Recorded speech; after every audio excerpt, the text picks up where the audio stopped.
मैं गिरी।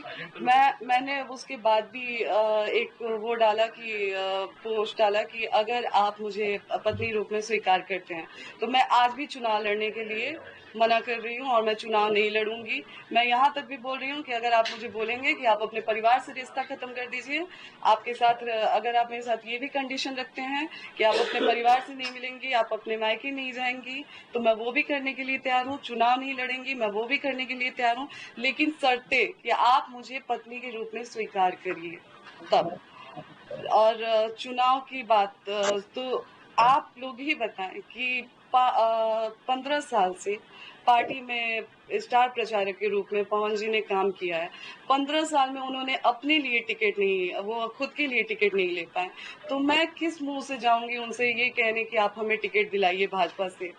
मेरा ये सवाल है कि किस मुंह से आके मैं जाऊंगी। पहले वो अपने लिए तो टिकट ले लें, फिर तो वो हमें दिलाएंगे। जो 15 साल में कार्यकर्ता के रूप में काम किए पार्टी में, फिर भी उनको पार्टी के द्वारा टिकट नहीं मिला, तो वो हमें टिकट क्या दिलाएंगे। और बच्चे की बात रही कि बच्चे के लिए वो तरस गए हैं, तो जो इंसान बच्चे के लिए तरसता है वो दवा नहीं खिलाता है अपनी पत्नी को। मुझे हर बार दवा खिलाया गया और बहुत सारी चीजें मैंने आज भी मीडिया में नहीं रखी थी, लेकिन आज पवन जी ने मुझे मजबूर कर दिया है। मैं पवन जी को बदनाम नहीं कर रही हूँ, मैं बस अपना पक्ष रख रही हूँ। खुद के बारे में जो चीजें हैं वो मैं आज मीडिया में रख रही हूँ। पवन जी द्वारा मुझे जब दवा खिलाया जाता था, उस चीज के विरोध में जब मैं बोलती थी, तो मुझे इतना टॉर्चर किया गया कि मैंने स्लीपिंग पिल्स खा लिया था, नींद की गोली। उस समय उनके भैया रानू भैया जी थे, और उनके टीम मेंबर में से दीपक भैया थे, विक्की जी थे। रात के 2 बजे वो लोग मुझे उठा के हॉस्पिटल ले गए और वहाँ पे मेरा इलाज हुआ। हॉस्पिटल का नाम मैं आपको दिखाती हूँ।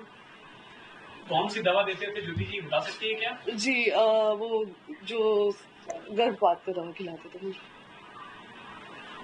और अच्छा, आपने एक कंडीशनल जवाब दिया ज्योति जी, अगर मान लीजिए बीजेपी, जेडीयू, आरजेडी कोई आपको अपनी तरफ से टिकट ऑफर करती है तो क्या आप चुनाव लड़ना चाहेंगे? अगर पवन जी पत्नी के रूप में मुझे स्वीकार करते हैं तो मैंने पहले भी बोला है और अभी भी बोल रही हूँ कि मैं चुनाव नहीं लड़ूंगी। और अगर पवन जी मुझे पत्नी के रूप में स्वीकार ही नहीं करते हैं तो आज मैं भी समाज से पूछना चाहूंगी, क्या मुझे जीने का हक नहीं है? अगर पत्नी के रूप में वो मुझे स्वीकार करते ही नहीं है तो मैं कहाँ जाऊँ? क्या मैं अपने लिए खड़ी नहीं हूँ? क्या मैं एक ऐसी औरत बन के रह जाऊं कि लोग मुझे देख के ये सोचे कि मैं हार गई अपनी चीजों से? आज मुझे कई महिलाएं देख के उनको हिम्मत मिल रही है, कई महिलाएं मेरे लिए खड़ी हैं। आप चुनाव लड़ेंगे पवन सिंह के